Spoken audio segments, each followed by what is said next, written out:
우리가 이런 것도 알아야 돼 싶은 것들까지 모조리 파헤쳐보는 시간. 꼬리에 꼬리를 무는 시사 공부 한탕 꼬리곰탕. 우후! 아, 3월입니다. 새학년 새학기 3월이 시작됐어요. 그러네요. 벌써. 야, 뭐 새해 시작한 지 뭐 얼마 안 된 것 같은데 왜 이렇게 시간이 빨리 가나 몰라요. 그러니까 3월이면 사실은 계절상으로 봄인데 어. 날씨는 여전히 춥고 뭐 춥죠. 꽃샘추위 이런 얘기도 들리고 네.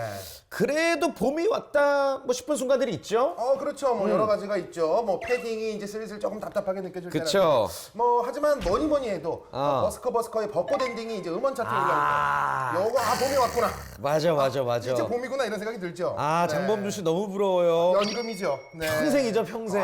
부럽습니다. 아이, 부러워요. 네. 아무튼 뭐 날씨는 추운데 봄은 도대체 언제 오냐 뭐 이런 이야기들 많이 하실 수도 있겠지만 뭐 그런 얘기 하다 보면은 나도 모르게 어느샌가 봄이 딱 이렇게 눈앞에 와 있더라고요. 그렇죠. 우리가 예. 뭐 살다가 갑자기 오늘부터 봄, 오늘은 봄, 그러니까 겨울옷 다 넣어 이렇게 하는 게 아니죠. 이건 아니죠. 예. 예. 옷도 점점 얇아지고 네. 이렇게 서서히 다가오는데 우리가 그거를 눈치지 못하고 있었다. 맞습니다. 예. 뭐 여러 가지로 삶의 무게가 버거우신 분들 도대체 내 인생의 볕들 날은 언제인가, 봄은 언제인가 생각하실 수 있겠지만 나도 모르는 사이에 행복이 조금씩 찾아오고 있는 거거든요. 그러다 보면 얼마든지 버텨낼 수 있는 힘이 생기는 것 같습니다. 맞습니다. 저희도 뭐 이렇게 문제를 매일매일 한 문제 한 문제 힘겹게 풀어가고 있지만 네. 언젠가는 또 퀴즈 왕, 지식 왕이 될 그렇죠. 날을 꿈꿔봅니다. 마음속으로는 저희가 대한민국 퀴즈 짱이다라는 생각을 하고 있어요. 늘 가지고 있어요. 양학 퀴즈 뭐 5주 연속 우승자와 붙어도 그럼요. 저희가 이길 자신이 있습니다. 자신 있죠. 예, 오늘도 한번 그 실력 유감없이 발휘해 볼게요. 출발해 보겠습니다. 하나, 둘, 셋, 출발! 미안해요. 팀이란 여러 사람이 특정한 목적을 달성하기 위해 상호 의존적으로 일하는 조직을 말합니다. 과거와 달리 IT 기술이 발달하면서 조직의 팀원 수는 점차 줄어들었고 소수의 인원으로 프로젝트가 진행되는 경우가 많아졌는데요. 전통적인 조직의 해체와 함께 새로운 형태의 조직이 생겨나고 있기 때문이죠.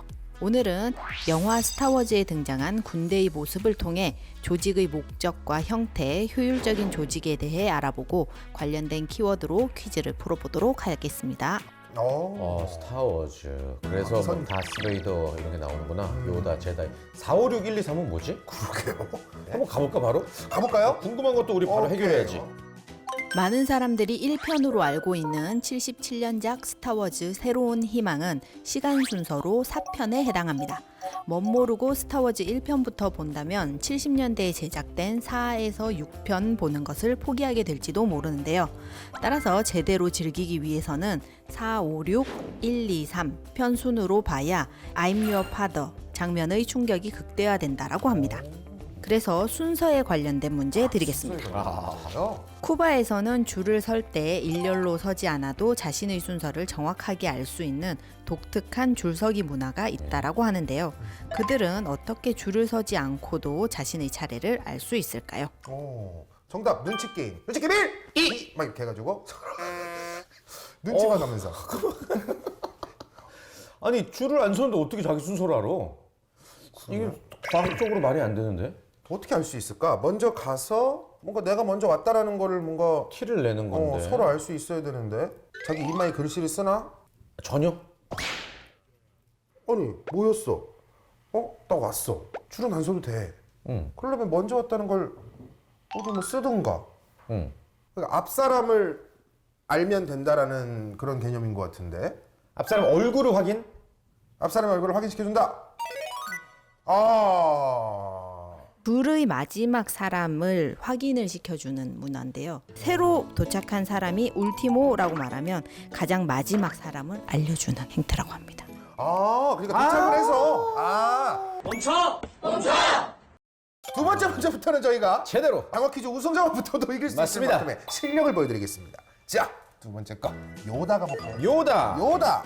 아주 귀여우면서도 우스꽝스러운 얼굴이지만 그렇죠. 극 중에서 루크는 요다를 찾아가 제다이 훈련을 받죠. 요다는 명성에 걸맞지 않게 외관은 피부에 주름이 많고 키가 작으며 못생긴 캐릭터로 그려지는데요. 루크도 처음에는 요다의 모습을 보고 별거 없는 인물로 여길 정도였다라고 합니다. 하지만 알고 보면 요다는 은하 제다이 그랜드 마스터로 역사상 최고의 제다이라고 할 수 있는 인물이었습니다. 그래서 외모에 관련된 문제 드리겠습니다. 외모요?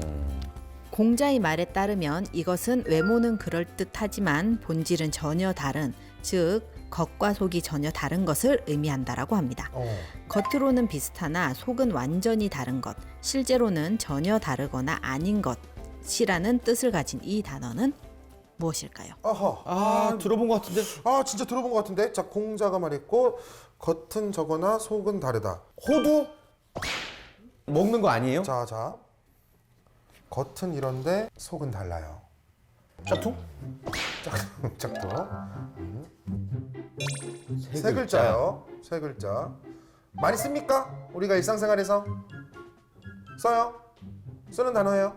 난이도를 너무 높이시면 안 돼요. 저희가 앞에 막 잘난 척하는 거는 다 거짓말이란 말이에요. 예, 컨셉인데. 지어낸 아이고. 얘기고 컨셉이에요. 저희는 사실 바보예요. 네. 영어 같다고요? 영어 같다고요? 들러리? 딜러리.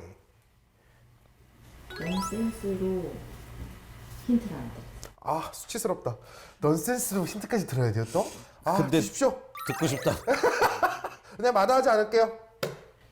강남 스타일. 싸이. 사이. 사입이다, 사입이. 그러네. 됐다. 사이비. 사이비. 아우. 정답입니다. 이게 무슨 한자어로 뭔 뜻이에요, 사이비가? 사이비는 원래 사시이비의 준말로서 겉으로 보기에는 비슷한 듯하지만 근본적으로는 아주 다른 것을 뜻하는 고사성어입니다. 맹자 진심장구 하편에 수록된 공자왈 오사이비자에서 유래하였다라고 합니다. 사이비였군요. 상당히 지금 허탈하고. 텐션이 많이 떨어지네요. 예, 큰일 났네. 텐션 유지를 위해서 박수 한번 칠게요. 자, 좋습니다. 자, 우리가 두 문제까지는 이렇게 오래 걸렸어도 오케이. 화나신 것 같은데 아니죠? 가자! 아직 끝이 아니다! 끝이 아니다. 가자! 간다. 간다. 따다. 다스베이더! 다스베이더. 다스베이더 갑시다.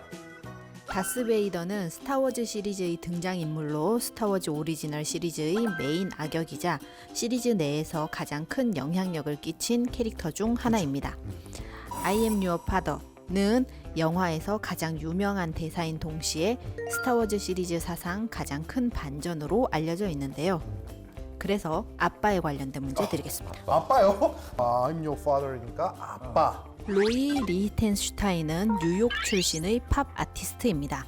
미국의 대중적인 만화를 소재로 채택해 밝은 색채와 단순화된 형태, 뚜렷한 윤곽선, 기계적 인쇄로 생긴 점 등을 특징으로 한 작품을 제작하는데요. 원래 무명의 추상화가였던 그가 화풍을 바꾼 데에는 이유가 있다라고 합니다. 그의 아들이 어떤 만화 캐릭터를 보고 아빠는 이런 그림을 못 그릴 거야 라고 말하자 보란 듯이 이 캐릭터를 그려주었고 그 이후 영감을 받아 자신만의 창작 세계를 창조했다라고 하는데요. 그가 처음 그렸던 캐릭터는 무엇일까요? 몇 개 없겠네. 심슨. 미키마우스. 정답입니다.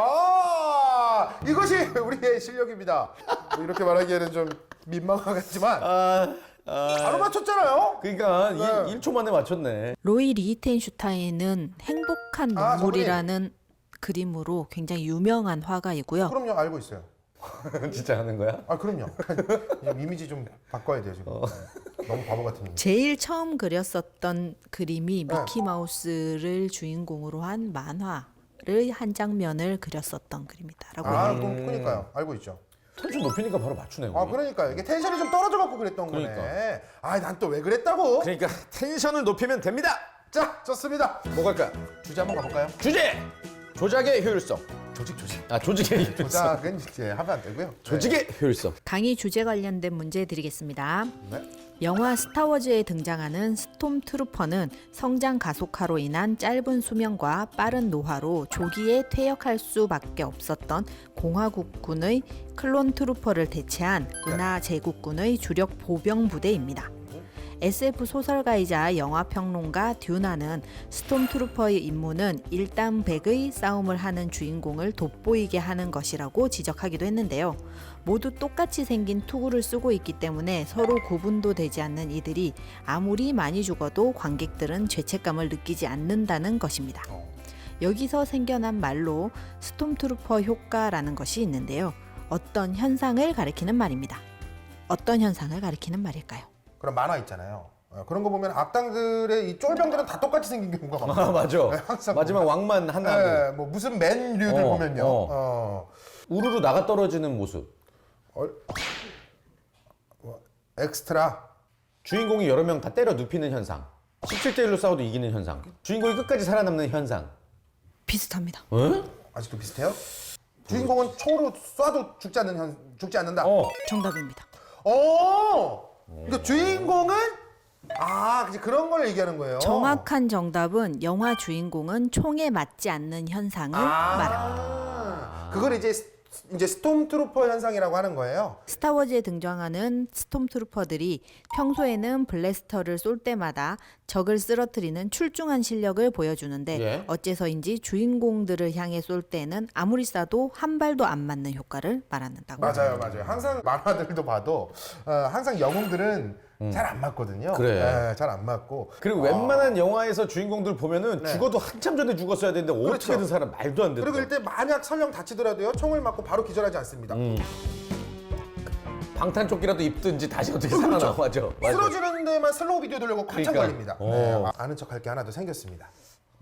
이제 마지막 문제를 풀어볼 텐데 네네. 그냥 한솔로가 뭔지 궁금해서 한솔로. 그거 한번 풀어보죠. 어디 길 이름인가요? 영등포구 17 한솔로 1743-1. 17, 뭐 그쪽인가요?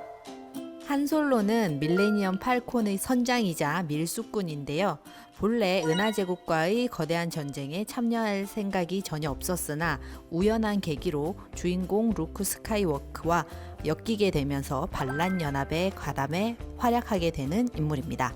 영화에서는 솔로와 레아의 로맨스도 빠질 수 없는 재미인데요. 이들의 이야기는 중세 기사의 사랑 이야기를 우주로 옮겨놓은 듯하다는 평도 있다라고 합니다. 그래서 사랑의 결정체라고 할 수 있는 부부에 관련된 문제 드리겠습니다. 부부 좋아. 네, 들어오십시오. 부부. 한 커뮤니티에서는 결혼한 남성들을 대상으로 비상금을 숨기기 좋은 장소에 대한 설문을 진행했다라고 합니다. 액자 뒤나 소파 및 두꺼운 책 사이 등 여러 다양한 곳들이 공개가 되었는데요. 남편들이 아내에게 절대로 들키지 않고 비상금을 숨길 수 있는 장소는 이곳이라고 합니다. 어디일까요? 집에서 신발 깔창 안. 컴퓨터를 분해합니다. 컴퓨터 속에 있다. 본체. 본체를 분해해갖고 그 안에 넣습니다. 아니에요? 남편의 어떤 그 취미생활하는 거기 있어야 곳일 것 되는데. 같은데. 아령속. 줄넘기 주머니, 손잡이. 운동하고 이런 거 쪽인가? 어디가 있을까? 집에 딱 남자들의 들어가서 물건. 어디 숨길까? 원래 그쪽도 많이 숨기지 않나요? 그 변기통 뒤에 물 받는 곳 있잖아요. 그 뚜껑 안에다가. 열고 거기다가. 침대 밑. 아니에요? 비상금이 없다. 없는 게 낫다. 왜 이러세요? 아닌가? 왜 슬퍼 보이세요? 모르겠어 진짜. 아내 겁니다. 에? 아내 거예요?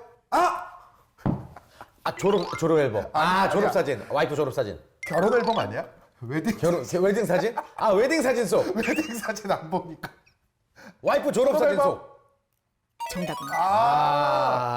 뭔가 웨딩 앨범이 더 재밌을 것 같았는데. 그러게 서로 보기 보기 싫어서. 서로 안 보니까. 나 웨딩 앨범 어디 있는지도 모르겠다. 오늘 왜 이렇게 어려워? 우리가 컨디션이 안 좋았나? 아니 모르겠어요. 어려웠나, 문제가? 아니, 역대 제일 오랜 시간이 그치? 걸린 것 같아요. 이제 가만히 알았습니다. 이게 퀴즈 시작 전에 우리가 너무 설레발을 치면 안 되네. 다음부터는 겸손으로 가야 되겠구나. 겸손하게. 오케이. 형 겸손하게 가봐야겠습니다. 네. 지난 회차는 겸손하게 진행하겠습니다. 무슨 말이죠? 두고 보세요. 지난 회차는 겸손할 거니까. 네. 지난번 회차는 겸손할 겁니다. 진짜 우리 마음속에 어떤 그런 허세와 잘난 척과 지식에 대한 이런 믿음을 버리고 네, 싹 내려놓고 그렇죠. 강의로 이동하자. 가보겠습니다. 죄송합니다.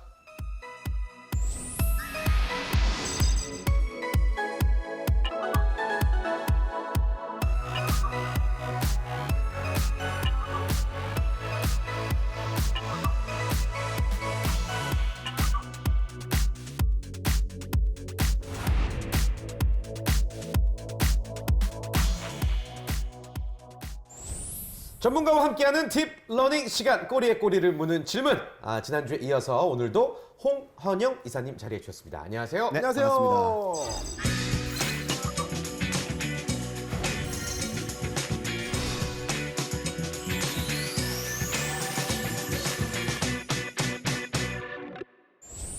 반갑습니다.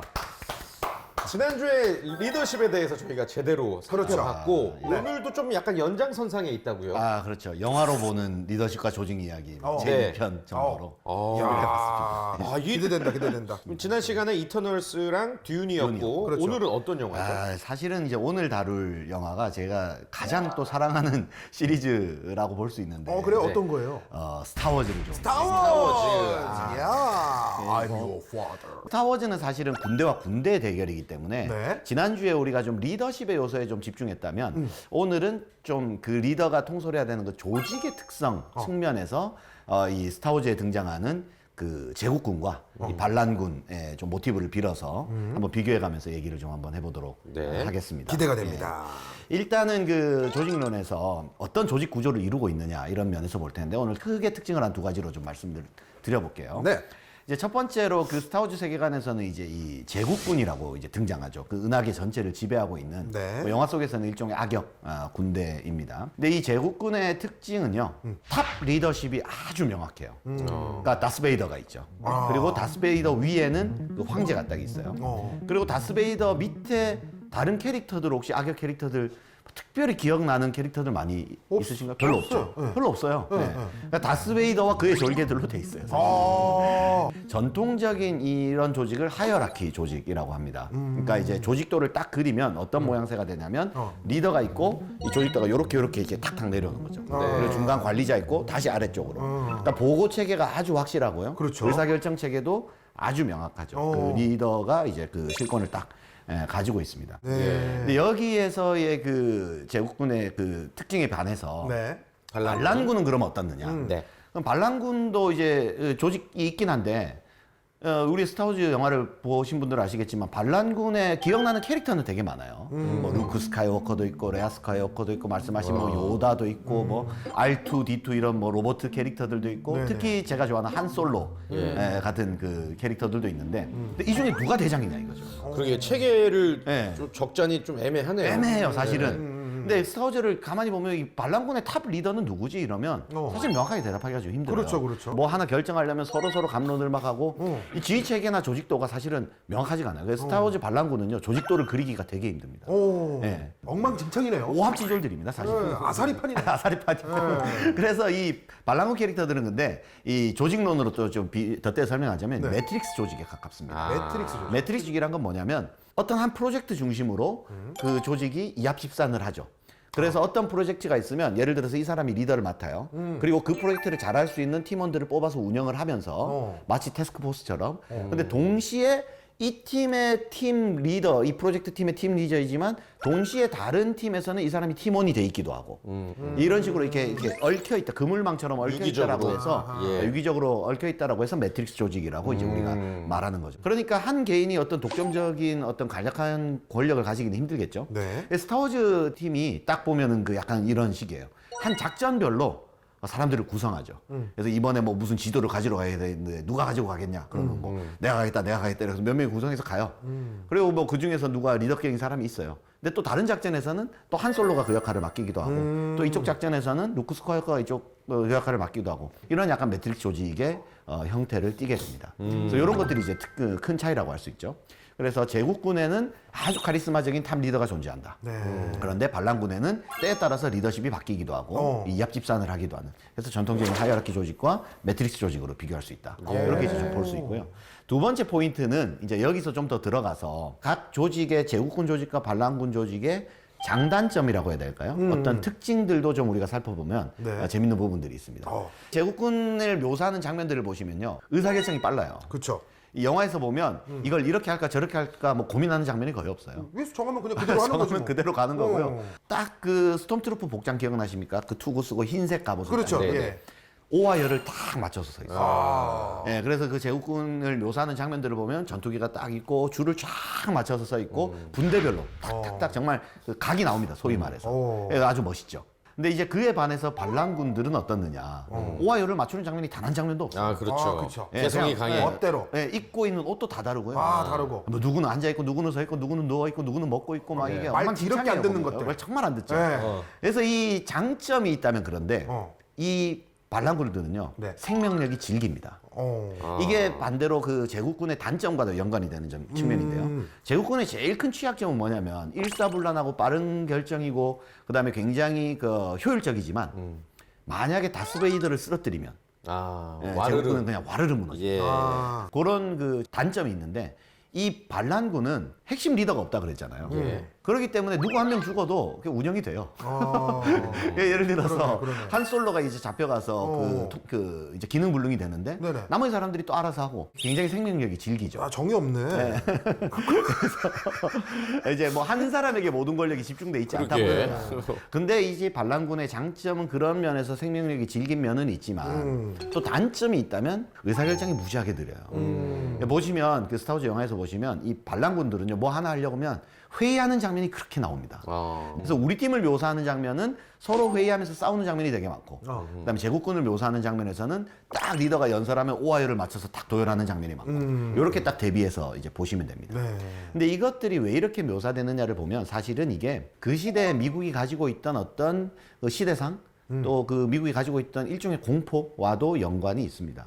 왜냐하면 미국이라는 국가 자체가 태생이 보면은요 이민족들의 국가잖아요. 그렇죠. 그래서 미국은 유나이티드 스테이츠 오브 더 아메리카잖아요. 네. 아메리카잖아요. 그래서 연합체란 말이죠. 연합. 그래서 그 반란군도 연합체인 거예요. 그런데 그러다 보니까 이제 미국은 그 주마다도 좀 다르고 그다음에 뭔가를 의사결정하려면 좀 느리겠죠. 그렇죠. 그런데도 미국은 지금 번성한 그 힘을 가지고 있죠. 그래서 미국에서는 그거에 대한 믿음이 있는 거예요. 다양한 사람들이 좀 느리지만 의견을 교환하고 일종의 민주주의를 실현해나가고 그것들을 포용할 때 진정으로 강한 힘을 발휘할 수 있다라는 어떤 역사적인 믿음이 있는데 이야. 이 역사적인 믿음을 위협하는 사건이 바로 2차 대전의 일본과 독일이죠. 아하. 일본과 독일은요 제국군과 같은 형태예요. 딱 그 제복을 입고 네. 그냥 히틀러 한 명으로 대변되잖아요, 사실은. 그래서 그 영화에서 묘사하고자 하는 건 결국 뭐겠습니까? 제국군이 일사불란해 보이고 강력해 보이지만 그리고 이쪽은 좀 오합지졸처럼 보이고 조금은 혼돈스러워 보이지만 네. 여기에 그래도 우리의 미래가 있다. 뭐 이런 것들을 말하는 것이 아닐까? 듣고 보니까 진짜 맞는 말 같아. 예, 그런 면들이 좀 있을 수가 있죠. 그렇구나. 여기서 이제 오늘날 조직론에서 중요하게 생각하는 개념 한 가지를 조금 덧붙여서 네. 이제 오늘 시간을 좀 이제 마무리하려고 하면 네. 오늘날 조직에서 이제 많은 화두들이 있지만 최근에 또 화두가 되고 있는 그 키워드가 되는 이슈 중에 하나는 심리적 안정감이라는 단어입니다. 심리적 안정감이요. 그러니까 어떤 조직에서 구성원들이 심리적으로 내가 안전하다라고 느끼느냐에 그 요소에 집중하는 겁니다. 어허. 예를 들어서 제국군에서는요, 네. 이 스톰트루프들이 심리적 안정감을 누리기가 힘들어요. 심리적 안정감이란 거는 어떤 의사결정을 하거나 어떤 조직에서 일어나는 일에 대해서 내가 반대 의견을 내거나 또는 질문을 하거나 또는 내가 나만의 생각을 이야기해도 안전할 거다라는 느낌이에요. 근데 실제로 그 악역 조직들, 제국군을 위시해서 악역 조직들을 보면요, 심리적 안정감이 극도로 적은 조직이겠죠. 아, 그렇죠. 그렇죠. 거기서 보면은 그 특히 그 악당들을 묘사하는 장면에서 제일 많이 등장하는 장면이 네. 악당이 자기 부하를 죽이는 장면이에요. 그래서 이제 본보기를 보여주는 거죠.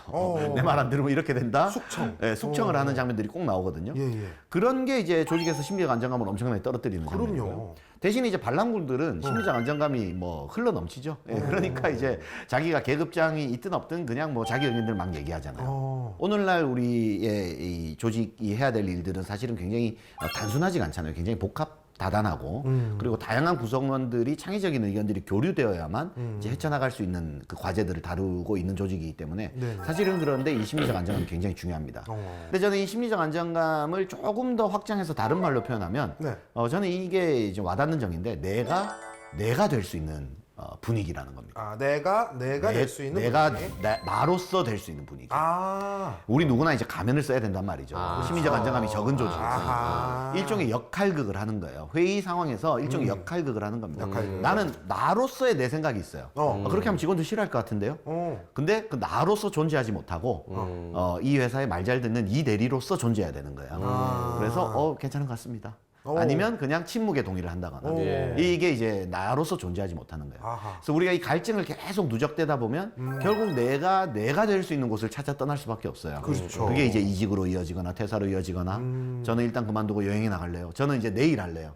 우리가 보통 흔히 말하는 날이 저는 이제 제가 내일 하고 싶어요. 그러잖아요. 나의 일을 하고 싶다. 그렇죠. 퇴직해서 내 사업하고 싶다. 네. 그게 다르게 말하면 나는 이제 내가 되고 싶다라는 거예요. 그런 면에서 이제 심리적 안정감이 이제 그런 것들을 높여주죠. 근데 이 심리적 안정감 안정감은요, 뭐 그냥 제가 그냥 하는 소리가 아니라 실제로 이제 연구학자는 에이미 에드먼슨이라는 학자가 연구했고요. 이번에 이제 하버드 비즈니스 스쿨에서 지금 교수로도 재직 중이신데 이 사람이 그 심리적 안정감 이론을 만들면서 심리적 안정감을 진단하는 대표적인 어떤 진단도 만들어냈습니다. 네. 그 중에 이제 몇 가지 항목들을 좀 제가 적어왔는데 네네. 실제로 이것들로 이제 조사를 하는 거죠. 우리 조직은 심리적 안정감이 높은가, 낮은가 이런 것들을 조사하는데 우리 두 분께서도 이 조사 항목들을 들어보시면서 네. 또 우리 두기 분들이신가요? 네, 우리 두기 우리 분들. 시청자분들도 네네. 내가 다니는 회사의 구성원으로서 저 질문에 내가 점수를 매긴다면 나는 높은 점수를 줄 것인가 낮은 점수를 줄 것인가를 한번 측정해 보시면 좋을 것 같아요. 좋습니다. 한번 좋습니다. 체크해 제가 한번 볼게요. 불러드릴게요. 내가 저지른 실수가 나에게 불리하게 작용할 것에 대해 지나친 걱정을 하지 않는다. 두려움 없이 문제를 제기하고 민감한 이슈를 이야기할 수 있다고 느낀다. 이곳의 사람들은 다른 사람들을 다르다는 이유로 거부하지 않는다. 또 이곳에서는 솔직한 피드백을 주고받는 것이 편안하다. 이 조직에서는 사람들에게 도움을 요청하는 것이 쉽다. 이런 자료 좀 주세요. 뭐 이런 네. 거 요청하는 거. 그리고 나의 고유한 재능과 스킬은 제대로 평가받고 가치 있게 여겨진다. 여기 사람들은 진짜 나, 리얼 미를 알고 좋아한다. 여기에서는 합리적인 리스크를 감수하는 것이 다른 사람들과 마찬가지로 나에게도 안전하다. 여기에서는 누구도 내 노력을 고의적으로 훼손하려고 하지 않는다. 뭐 이런 항목들입니다. 여기에 이제 예스라고 답하는 비율이 높을수록 심리적 안정감이 높은 비율을 차지한다고. 저는 대충 해봤는데 일단 공채 개그맨들은 심리적 안정감이 전혀 없겠는데요. 전혀 없다고요. 1도 없겠는데. 예, 이게 저도 이제 어떤 다 직장에 처음 듣는 소리야.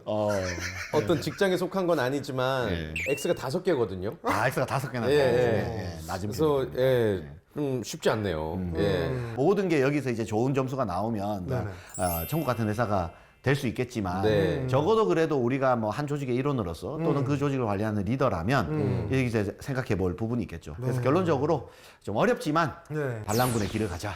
하는 생각으로 마무리를 좀 해보도록 하겠습니다. 네. 좋습니다. 뭐 반란군이 되자라고. 네. 반란을 하지 마시고 마지막에 영상을 시청하신 분들은 깜짝 놀라셨겠어요. 반란 강의 하자, 마지막이 이렇게 들릴까 봐. 반란군의 길을 가자 이렇게 하고 끝나니까 제가 뭐 책임 하나 된 것처럼. 갑자기 예. 사람의 생김새가 다 다르듯이 모든 조직의 어떤 형태라든지 스타일, 뭐 성향도 다 다른 것 같아요. 그래서 그거를 뭐 제국군이냐 반란군이냐 딱 뭐 호떡 뒤집듯이 나눌 수는 없겠지만 그렇죠. 네. 그래도 조금 더 어느 성향인지는 파악할 수 있고 내 성향도 어느 정도 파악할 수 있는 그런 시간이었지 않나 생각이 듭니다. 또 각각에 맞는 리더의 형태도 우리가 배울 수가 있었고요. 예. 양쪽의 장단점을 예. 잘 파악하고 네, 특장점을 했으면 잘 좋겠습니다. 생각해 보시길 바라면서 네. 인사드리도록 하겠습니다. 오늘 말씀 감사드립니다. 네, 고맙습니다. 네.